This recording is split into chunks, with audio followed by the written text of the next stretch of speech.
ஓம் ஞானமுத்தீஸ்வர சமேத முத்தாரமனை போட்டி அனைவருக்கும் வணக்கம். அனுபவம் மற்றும் அருள்வாக்கு ஜோதி செந்தில்குமார் முத்தாரமன் பேசுகிறேன். இந்த பதிவில் 12 ராசி நண்பர்களுக்கு சுக்கிர பகவான் என்று சொல்லக்கூடிய அந்த கிரகம் உங்கள் ராசி மற்றும் லக்கணத்தில் இருந்தால் உங்களுடைய செயல்பாடு எப்படி இருக்கும், அப்போ அந்த சுக்கிரன் ராசி லக்கணத்தில் இருப்பதா, அதனால உங்களுக்கு எந்த மாதிரி பலன் இருக்கும், நீங்கள் எதில் கவனமாக இருக்கணும் அப்படிங்கிறத தெளிவாக சொல்கிறேன். நண்பர்கள் வீடியோ முழுமையாக பாருங்கள், ஸ்கிப் பண்ணாமல் பாருங்கள், தொடர்ச்சியாக பாருங்கள்.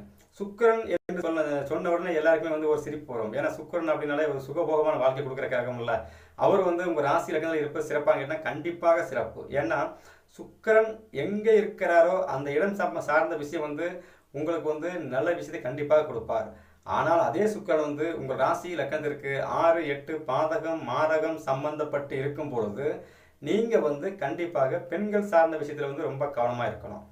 ஏன் அப்படின்னு கேட்டிங்கன்னா சுக்கிரன் சுபக்கிரகம். அவர் உங்கள் ராசி லக்கணத்தில் இருக்கிறது உங்களுக்கு ஒரு 100% நல்ல விஷயத்தை கண்டிப்பாக கொடுப்பார்.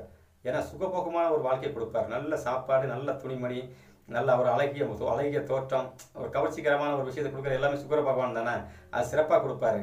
ஆனாலும் சில இடங்களில் சொல்கிறாங்கல்ல, அழகு எங்கே இருக்கோ அங்கே தான்ப்பா ஆபத்து அதிகமாக இருக்குன்னு சொல்கிறாங்கல்ல, அது சுக்கிரனையே சாரும். அப்போது உங்கள் லக்கணத்திலேயோ ராசிலேயோ சுக்கிர பகவான் சம்பந்தப்பட்டிருக்காரு. சுக்கிரன் 5, 9, அதாவது 5, 9 சம்பந்தப்பட்டு சுக்கிர பகவான் உங்கள் ராசியில் உட்காந்துருக்காரு அப்படின்னா நீங்கள் கொடுத்து வச்ச ஆட்கள். ஏன்னா மகாலட்சுமியே உங்கள் வம்சத்தில் இருக்கிறாருன்னு அர்த்தம். உங்கள் அம்சத்தில் மகாலட்சுமி அவதாரம் எடுத்துக்காருன்னு அர்த்தம். அதே சமயத்தில் சுக்கிரன் 1, 4, 7, 10 சம்பந்தப்பட்டிருக்கிறார் அப்படின்னா இது சுபக்கிரகம். ஆனால் கேந்திரம் சம்பந்தப்பட்டிருக்கிறனால கிடைக்கக்கூடிய சுகங்கள் அனைத்தும் சரியாக கிடைக்கும். அதில் எந்த மாற்றம் முடியாது. வண்டி வாகனம் வீடு வாசல் சொத்து சுகம் சரியாக கிடைக்கும். அதே சமயத்தில் பார்த்தீங்க அப்படின்னா 10ஆம் இடம் தொழில் சார்ந்த விஷயம் சிறப்பாக இருக்கும். பெண்களால் லாபங்கள் எல்லாம் வந்துகிட்டே இருக்கும். ஆனால் 7ஆம் இடம் என்று சொல்லக்கூடிய அந்த இடத்துல சுக்கிரன் இருக்கும்போது என்ன ஆகுன்னா கொஞ்சம் திருமண வாழ்க்கையில் ஒரு குழப்படியையும் ஒரு பிரச்சனையும் கண்டிப்பாக கொடுக்கும். ஒரு சந்தேகப்படக்கூடிய சூழ்நிலை உருவாக்கும். ஏன் அப்படின்னு கேட்டிங்கன்னா கேந்திரம் அப்படிங்கிறது தோஷத்தை கண்டிப்பாக கொடுக்கும். கேந்திர ஆதிபத்திய தோஷம்னு சொல்லுவாங்க. அந்த தோஷத்தை எந்த அளவுக்கு இப்போ வண்டி வாகனம் வீடு வாசல் சொத்து சுகம் ஜெகஜோதியா லக்ஸரி வாங்கி கொடுத்துட்டார் அப்படிங்களா. 7ஆம் இடம் சம்பந்தப்பட்ட விஷயத்தில் மனைவி சம்பந்தப்பட்ட விஷயத்தில் இவ்வளோ சொத்து சுகம் இருக்குது, என்னடா மனைவி சம்பந்தப்பட்ட விஷயத்தில் நமக்கு ஒரு பிரச்சனையாக இருக்குது அப்படிங்கிற ஒரு ஏக்கம் இருக்கும். அடுத்து சொத்து சுகம், இப்போ 4ஆம் இடம் சம்பந்தப்பட்ட வண்டி வாகனம் வீடு வாசல் சொத்து சுகம் நிறையா கொடுத்துட்டார் அப்படிங்கும்போது 10ஆம் இடம் சார்ந்த விஷயத்தில் தொழிலில் உங்களுக்கு லாபம் மிகுதியாக இருக்கும். தொழிலுக்கு போகும்போது பார்த்தீங்கன்னா இவங்களாம் விலகுன காரணம் போவாங்க, லட்சரியாக போயிட்டு வாங்குவாங்க, பந்தவாக இருப்பாங்க. இவங்க பார்த்தாலே இவங்க என்னடா மனுஷன் வாழ்றான் பாடுறா, இப்படித்தான்டா வாழணும் அப்படின்னு சொல்கிறாங்களா. இதெல்லாம் பார்த்தீங்க அப்படின்னா சுக்கிர பகவானின் ஆதிக்கத்துக்குள்ளே வர்றோம்.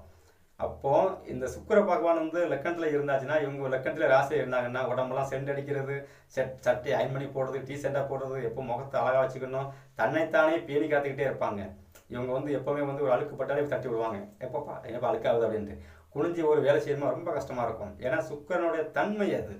சுகபோகமாகவே வாழணும்னு ஆசைப்படுற கிரகம் தான் சுக்கிர பகவான். எப்படி வேணாலும் வாழணும், சுகபோகமாக வாழணும் அப்படிங்கிற மாதிரி ஒரு சிந்தனை கொடுத்துக்கிட்டே இருக்கும். அதே சமயத்தில் இவங்களுக்கு பெண்களால் இவங்களுக்கு லாபங்கள் அதிகமாகவே இருக்கும். சுக்கிர பகவான் லக்கணத்தில் இருக்கிற அன்பர்களுக்கு பார்த்தீங்கன்னா பெண்களால் லாபங்கள் இருக்கும். பெண்களால் லாபம், பெண்களே லாபம். பெண்களால் லாபம் அப்படின்னா ஒரு தொழில் பண்ணுறோம், நம்மளுக்கு கஸ்டமராக இருக்கிற அன்பர்கள் யார் இருப்பான் பாருங்கள், கண்டிப்பாக பெண்கள் கஸ்டமர் நிறைய அதிகமாக வருவாங்க. ஏன்னா நம்மளை பார்த்த உடனே அவங்களுக்கு நம்மகிட்ட வாங்கணும் அப்படிங்கிற ஒரு எண்ணங்கள் உருவாகும், அந்த மாதிரி சூழ்நிலை உருவாகும். அதே சுக்கிர பகவான் உங்கள் ராசி இலக்கணத்திற்கு 6, 8 பாதகம் மாரகம் சம்பந்தப்பட்டு இருக்கும் அன்பர்களுக்கு நீங்கள் ரொம்ப கவனமாக இருக்கணும். பெண்கள் சம்பந்தப்பட்ட விஷயத்தில் திருமணம் சார்ந்த விஷயத்துலேயும் கொஞ்சம் கவனமாக இருக்கணும். அசால்ட்டாக நம்ம எதையுமே கையாள முடியாது. கணவன் மனைவிக்கில் எந்த ஒரு பேச்சு வந்தாலும் சரி கொஞ்சம் நிதானமாக பொறுமையாக பேசுறது மட்டுமே சிறப்பு. எடுத்தோம் கவுத்தோன்னு பேசிங்க அப்படின்னாச்சுன்னா கையில் இருக்க மண்சட்டி கேபிள் உடச்சக்கதில் ஆகி போகும். அப்போ எப்போவுமே சுக்கிரன் 6, 8 பாதகம் மாரகம் சம்பந்தப்பட்டு இருந்தால் வண்டி வாகனம் வீடு சொத்து சுகம் சம்பந்தப்பட்ட விஷயத்திலையும் ஒரு கேள்விக்குறி வந்துடும். என்னதான் 4ஆம் அதிபதி வலுவாக இருக்கிறாரு, செவ்வாய் வலுவாக இருக்கிறாரு அப்படின்னு கணக்கெடுத்தாலும் அந்த வண்டி வாகனங்கள் அப்படிங்கிற சொகுசுன்னு வருதில்ல, அந்த சொகுசில் உங்களுக்கு பிரச்சனை வந்துடும். அப்போ என்ன பண்ணுவாங்க, இவங்க ஒரு நல்ல ட்ரெஸ் கொடுப்பாங்களான்னா கிடக்குது விடு ட்ரெஸ், இப்போ நல்ல ட்ரெஸ் போடலாம், யார் அடிக்கிறா, சும்மா நார்மலாக போடு, அயன் பண்ணுறதுலாம் நேரம் இல்லை, சும்மா அப்படி இப்பெல்லாம் போடுறாங்களா, எல்லாம் 6 சம்மந்தப்பட்டவங்க. ஏன்னா சுக்கிரனோட தன்மை முழுமையாக இருந்தால் மட்டும்தான் அவங்க அந்த மாதிரி யோசிப்பாங்க. எல்லாரும் லட்சரியாக வாழ்றாங்களான்னு இல்லை, எல்லாரும் கஷ்டத்துலேயே தானே வாழ்றாங்க. 100க்கு 90 பேர் கஷ்டத்தில் வாழ்கிறாங்க. 100க்கு 10 பேர் மட்டும்தானே பாருங்கள் லட்சரியாக அப்படியே அழுக்கு துணி போடுறதில்ல, சட்டையை அயன் பண்ணி புது சட்டை தான் போடுறது. சாப்பாடு பார்த்தீங்கன்னா நாக்கு ருசியாகவே கேட்கும். ஏன்னா சுக்கிரன் சுகபோகமான ஒரு வாழ்க்கையை அவர் கொடுத்துக்கிட்டே இருப்பார். சுகபோகமான வாழ்க்கை கொடுக்குறாரு அப்படின்னா 6 8 பாதகம் மாரகம் சம்மந்தப்பட்டிருக்கும் போது அதனால தான் பிரச்சனையே உள்ள வரும். சுக்கரன் நட்சத்திரம் சம்மந்தப்பட்டிருக்காங்க, கண்டிப்பாக இவங்களுக்கு வந்து இனிப்பு சார்ந்த விஷயம் நிறைய சாப்பிடுவாங்க, இனிப்பு அப்படின்ட்டு. ஆனால் சுக்கரன் 6 8 பாதகம் மாரகம் சம்மந்தப்பட்ட என்ன ஆகும்னா சுகர், அதாவது பணக்கார வியாதின்னு சொல்லக்கூடிய சுகர் உடனே உள்ள வந்துடும். இன்னைக்கு பணக்கார வியாதின்னு சொல்றது இல்லை, ஒரு 20 வருஷத்துக்கு முன்னாலும் சொல்லுவாங்க சுகர் வந்துட்டு ஐயோ உனக்கு பணக்கார வியாதி வந்துட்டு அப்படிம்பாங்க. ஏன்னா அந்த அளவுக்கு சுகபோகமாக இருந்திருக்காங்கன்னு அர்த்தம். சரிங்களா? அப்போ இந்த சுக்கிர பகவானை வந்து நம்மளுக்கு சாதகமாக நம்ம இயக்கணும் அப்படின்னா முதல்ல உங்கள் ஜாதத்தில் வந்து சுக்கிர பகவான் வந்து உங்கள் ஜாதத்துக்கு வந்து 6 8 அதிபதியா, இல்லை பாதகாதிபதியா, இல்லை மாரகாதிபதியா, இல்லை யோகாதிபதியான்னு செக் பண்ணி பார்த்துக்குங்க. யோகாதிபதியா இருக்கா அப்படின்னா சுக்கிரன் சம்பந்தப்பட்ட காரக உறவுகள்கிட்ட வந்து நீங்கள் எப்போவுமே வந்து மனக்கசப்பு வர மாதிரி எதுவும் நடந்துக்கக்கூடாது.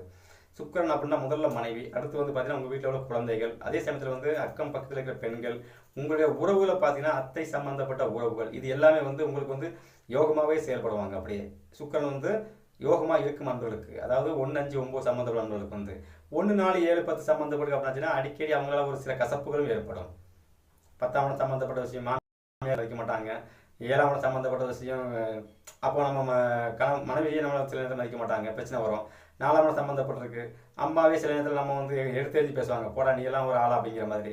இப்படித்தான் சில விஷயங்கள் வேலை செய்யும். அதே சுக்கிரன் வந்து 6 8 பாதகம் மாரகம் சம்பந்தப்பட்டிருக்கும் போது இந்த மாதிரி உறவுகளால் வந்து உங்களுக்கு வந்து நற்பலன் கண்டிப்பாக இருக்காது. தாயே பிரச்சனை, சரிங்களா? தாய் பிரச்சனை, மாமியார் பிரச்சனை, குழந்தைகள் பிரச்சனை, உங்கள் வீட்டில் இருக்கிற பெண்கள் பிரச்சனை, கன்னி பெண்கள் பிரச்சனை, வெளியே வந்து விளையாட்டு போல போய் நம்ம ஏதாவது ஒன்று பேசிகிட்டு இருப்போம், அங்கேயே வந்து அந்த விஷயத்தில் தான் நம்மளுக்கு வந்து மிகப்பெரிய அசிங்கமானங்கள் ஏற்படும். ரொம்ப கவனமாக இருக்க வேண்டியது இந்த மாதிரி ஆட்கள். சரி, சுக்கிரன் யோகமாக இருக்கிறவங்க வந்து உங்கள் வீட்டில் இருக்கிற வண்டி வாகனங்களை வந்து எப்போவுமே வந்து சுத்தமாக வச்சுக்கணும். அதான் உங்களுக்கு வந்து முதல் பரிகாரம். சுக்கிரன் என்று சொல்லக்கூடிய அந்த யோகமாக இருக்கிறவங்க வந்து உங்களுடைய வண்டி வாகனங்களை வந்து எப்போவுமே தொடச்சி சர்வீஸ் பண்ணி ஆயில் மாதிரி கரெக்டாக வச்சுக்கணும். அதே சமயத்தில் வந்து நீங்கள் போடுற ஆடை மணிகளையும் வந்து நல்லா தேய்ச்சி அயன் பண்ணி புது ட்ரெஸ்ஸாக எப்போவுமே லக்ஸரியாக நீங்கள் வந்து உங்கள் லைஃப்பை அப்படியே மாற்றுறீங்க அப்படின்னா சிறப்பாக இருக்கும்.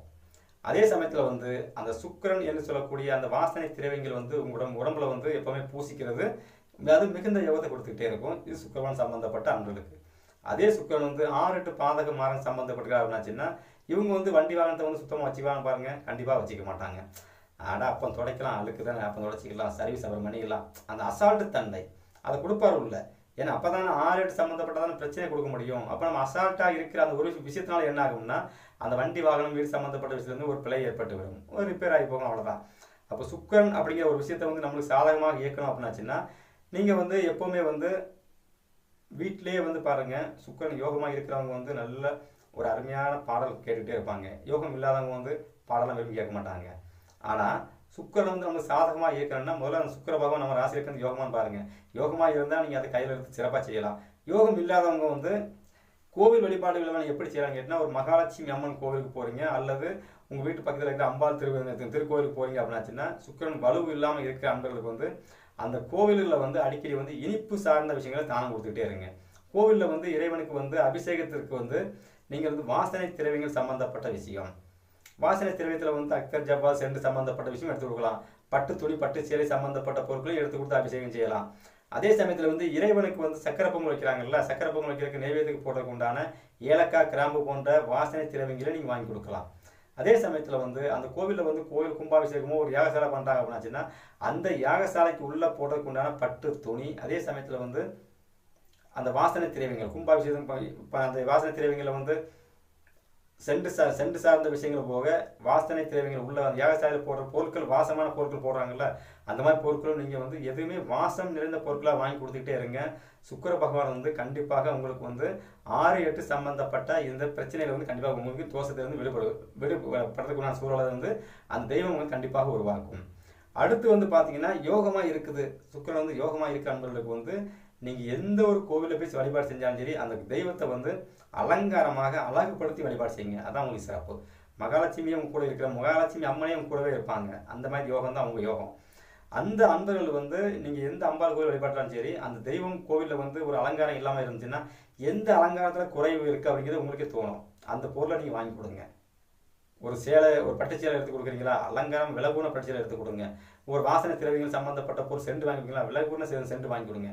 இந்த மாதிரி ஒவ்வொன்றா நீங்கள் திருப்பி அந்த கோவிலுக்கு செய்யும் போது தான் உங்களுக்கு வந்து தெய்வ அனுக்கிரகம் வந்து இன்னும் பரிபூர்ணமாக இருக்கும். ஏற்கனவே நீங்கள் வந்து அந்த கோவிலுக்கு வரும்போதே பார்த்தீங்கன்னா ஒரு விலகு நடந்து வரக்கு அது எப்பவுமே சாதாரண காரில் வரதும் பைக்கில் வரமா தான் வருவீங்க. நடந்து வந்து சாமி கும்பிடுங்க கேட்டால் கண்டிப்பாக கோவிலுக்கு காரில் வர அன்பர்லாம் பாருங்கள், சுக்கிரன் வந்து கண்டிப்பாக யோக நிலையில் இருப்பார். கோவிலுக்கு பைக்கில் வரவங்களுக்கு கொஞ்சம் நார்மலாக இருப்பார். கோவிலுக்கு நடந்தே வரவங்களுக்கு சுக்கிரன் அனுகிரகம் பரிபூர்ணமாக இல்லைன்னு அர்த்தம். அப்போ கோவிலில் வந்து நம்ம வந்து எப்போவுமே வந்து அந்த இறைவனுக்கு வந்து அபிஷேகத்திற்கு உண்டான பொருட்களையும் சக்கரை பொங்கல் வச்சு பாயசம் வச்சு இது மாதிரி போன்ற பொருட்களை வச்சு இறைவனுக்கு வழிபாடு செஞ்சுட்டு அந்த கோவிலில் இருக்கிற அன்பர்களுக்கு வந்து நீங்கள் தானம் கொடுக்க கொடுக்க கொடுக்க கொடுக்க என்ன ஆகும்னா சுக்கிர தோஷம் நிவர்த்தி ஆகும். சுக்கரால் கிடைக்கக்கூடிய சுகபோகங்கள் அனைத்துமே உங்களுக்கு வந்து சிறப்பாக கிடைக்கும். கோவிலில் வந்து அதை செய்யலாமா இதை செய்யலாமா ஒன்றும் யோசிக்க வேண்டாம். ஏன்னா கோவில் அப்படிங்கிறதே வந்து பார்த்தீங்க அப்படின்னா நீங்கள் வந்து எந்த அளவுக்கு கோவிலுக்கு போகிறீங்களோ அந்த அளவுக்கு கர்மா கழிய ஆரம்பிக்கும். அதே சமயத்தில் வந்து 6 8 பாதகம் மாரகம் சம்பந்தப்பட்டிருந்தாலும் நீங்கள் கோவிலுக்கு போய் தான் ஆகணும். ஏன்னா அங்கே போகும்போது தான் அந்த 6 8 சம்பந்தப்பட்டதுக்கு உண்டான விஷயத்துக்கு உண்டான ஒரு சில நெகட்டிவ் கர்மாக்கள் கழிய ஆரம்பிக்கும். ஆனால் அதே 6 8 சம்பந்தப்பட்ட அன்பர்கள் வந்து அந்த கோவில் போகும்போது பிரச்சனையும் வரும். மறுபடியும் நீங்கள் போகணும். அதாவது தொடர்ச்சியாக போக போக போக என்ன ஆகுன்னா ஒரு தடவை போயிட்டு வரோம் அப்படின்னா கண்டிப்பாக ஒரு பிரச்சனை வரும். அடுத்த தடவை போகும்போது பிரச்சனை குறைவாக வரும். அடுத்த தடவை போகும்போது பிரச்சனை குறைவாக வரும். இப்படி தொடர்ச்சியாக போகும்போது தான் அந்த 6 8 இருக்கிற பிரச்சனை வந்து உங்களுக்கு உடனே கழிஞ்சு போகும். அதுக்கப்புறம் சுக்கிர பகவான் வந்து உங்களுக்கு யோகமாக செயல்படுவார். அப்போ சுக்கிர பகவான் வந்து உங்கள் ராசி இலக்கணத்துக்கு எங்கே இருந்து ராசி இலக்கணத்தில் இருக்கிறவங்க வந்து எந்த ஒரு விஷயத்தையும் எப்படி செய்யணும் அப்படிங்கிறத வந்து நீங்கள் இப்போ முடிவு பண்ணிக்கிங்க. வாசமான ஒரு பொருட்களை நீங்கள் யூஸ் பண்ணுறதும் சரிங்களா. சரி, இதே 6 8 சம்மந்தப்பட்டு அப்படின்னா வாசமான பொருட்களை யூஸ் பண்ணிட்டு அந்த பொருளை வந்து கடைசியில் போடும்போது உடச்சி போட்டு போங்க, வேலை முடிஞ்சு போச்சு. ஒரு செண்டு உடம்புல ஒரு செண்டு பாட்டில் செண்டு வாங்கி வச்சு உடம்புல தேய்ச்சிட்டே வர்றீங்க, செண்டு பாட்டில் முடிய போகுது, என்ன பண்ணலாம்? பாட்டில் முடிஞ்ச உடனே அந்த பாட்டில் எடுத்து உடச்சி போடுங்க, வேலை முடிஞ்சது. அந்த டப்பாவை கால் டப்பா உடச்சி போடுறேங்க, அவ்வளோதான். சரிங்களா. சரி, 6 8 சம்மந்தப்பட்டுக்கு நாங்களாம் பட்டு சேலை படிச்சு உங்களுக்கு கூடாது அப்படின்னு கேட்டிங்கன்னா 6 8 பாதகம் மாரகம் சம்மந்தப்பட்டு அப்படின்னா உங்களுடைய பட்டு சேலை பட்டு துணிகளில் வந்து விலகூன போட்டு பட்டு இதெல்லாம் வாங்கி கொடுக்குறீங்க அப்படின்னா கொஞ்சம் டேமேஜ் பொருளாக பார்த்து வாங்கிக்கிங்க. டேமேஜ் வெளியே தெரியணுங்க அவசியம் கிடையாது. ஆனால் விதிப்படி ஜாதகப்படி அதில் வந்து அந்த பட்டு சேலையில் வந்து ஒரு நூல் பிறந்திருக்கிறது பார்த்தாச்சுன்னா அது நம்மளுக்கு மனசே கேட்காது. 10,000 கொடுத்து பட்டு சேலை வாங்கியிருக்கோம், நூல் பிறந்து போச்சே அப்படி மனசை ஒருத்துது பார்த்தீங்களா, அதுதான் பாதகம்.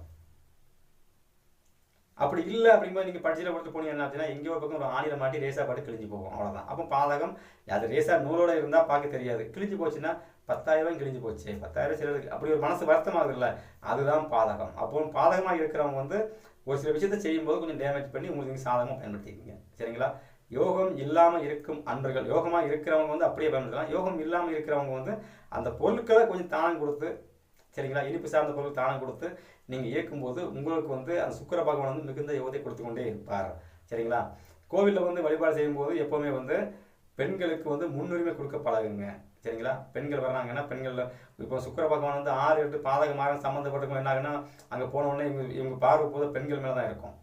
அதே அமைப்பு பெண்களுக்கு இருக்கு அப்படின்னாச்சுன்னா அவங்க வந்து அவங்க பார்வை வந்து சுற்றி ஆண்களே பார்ப்பாங்க, அந்த மாதிரி தான் இருக்கும். அந்த மாதிரி பார்வையை வந்து நீங்கள் அங்கே செலுத்தாமல் பார்வையை இறைவனை நோக்கி மட்டுமே செலுத்துங்கள். எப்போவுமே சுக்கிரன் அப்படிங்கிறது 2 கண்ணையும் சுக்கிர பகவானுக்கு சேர்க்கலாம். அப்போ உங்களுடைய கண்ணையும் அங்கே பூஜை கருவறையில் இருக்கும் தெய்வத்தின் கண்ணையும் 2 கண்ணையுமே வந்து ஒரே நேரோட்டத்தில் நீங்கள் அப்படி ஒளியை ஓட விட்டீங்க அப்படின்னாச்சுன்னா சுக்கிரனால் கிடைக்க வேண்டிய அனைத்து சுகபோகங்களையும் அந்த இறைவன் கண்டிப்பாக உங்களுக்கு அருள்வான். தோஷம் இருந்தால் தோஷத்தை நிவர்த்தி பண்ணி யோகத்தை அருள்வான். சரிங்களா. எல்லோருக்கும் இந்த முத்தாரமணர் பரிபூர்ணமாக கிடைக்கட்டும். நன்றி, வணக்கம்.